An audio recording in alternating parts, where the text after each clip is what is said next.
আমিও আমিও কখনো দেখিনি, বাট আমি এই ভালোবাসার কাছে আমার মাথা সবসময় নত হয়ে আসে। আমি এই ভালোবাসাকে আমি অনেক সম্মান করি।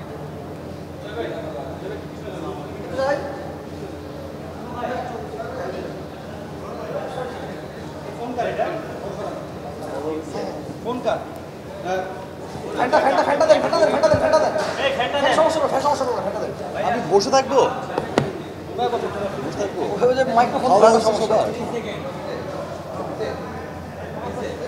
খাইছো তোমরা?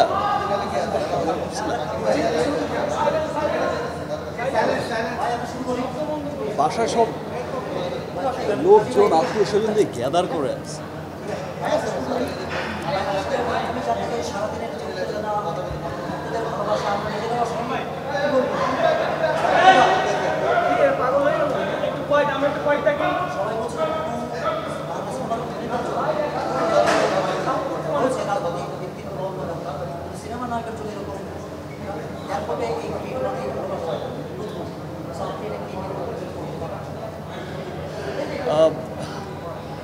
আমার ফ্যান্সরা, আমার সব ফ্যান্সরা যে আমাকে ভালোবাসে এটা আমি জানতাম। কারণ আপনারা সবসময় দেখেছেন যে আমার যে কোনো পরিস্থিতিতে, আমার আনন্দের দিনে, আমার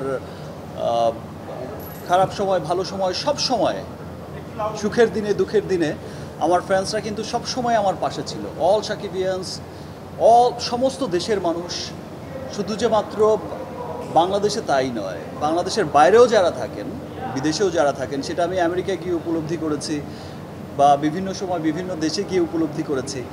তো আমাকে তারা ভালোবাসে এটা আমি জানতাম, কিন্তু আমাকে যে তারা এত ভালোবাসে এটা আমি যখন ছিলাম না এখানে, তখন আমি আরও অনেক গভীরভাবে উপলব্ধি করেছি। আর কিছুদিন ধরেই যে ফেসবুক বা বিভিন্ন সোশ্যাল মিডিয়াতে যেই বিষয়গুলো দেখছিলাম, যে সকলের মধ্যে যে একটা ভালো লাগা, ভালোবাসার যে বহিঃপ্রকাশ, সবাই এক্সাইটেড, আসতে চায়, এয়ারপোর্টে পারলে তো প্লেনের ভেতর থেকে রিসিভ করে, এই যে ভালোবাসা, এটা আসলে এই ভালোবাসার মূল্য কিভাবে দেব বা এর মূল্যায়ন কিভাবে করব সেটা আমার আসলে জানা নেই। এই ভালোবাসার কাছে